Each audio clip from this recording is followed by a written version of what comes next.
بسم اللہ الرحمن الرحیم۔ سب سے اچھی اور سب سے بدترین چیزیں۔ کسی زمانے میں حضرت لقمان رحمۃ اللہ علیہ ایک رئیس کے غلام تھے۔ ایک دن رئیس نے انہیں حکم دیا، ایک بکری ذبح کرو اور اس میں جو سب سے اچھی چیز ہو وہ پکا کر لے آؤ۔ وہ گئی، بکری ذبح کی اور اس کا دل اور زبان پکا کر لے آئے۔ دوسرے دن رئیس نے پھر حکم دیا، ایک بکری ذبح کرو اور اس میں جو سب سے بدترین چیز ہو وہ پکا کر لے آؤ۔ وہ گئے، بکری ذبح کی اور دل اور زبان ہی پکا کر لے آئے۔ یہ دیکھ کر رئیس نے تعجب سے پوچھا، یہ کیا؟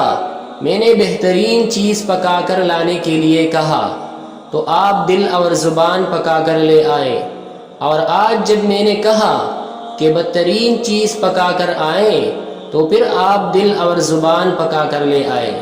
بھلا یہ کیا بات ہوئی؟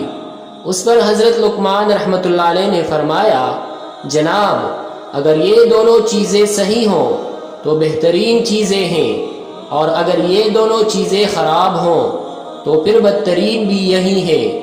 رئیس ان کا جواب سن کر بہت خوش ہوا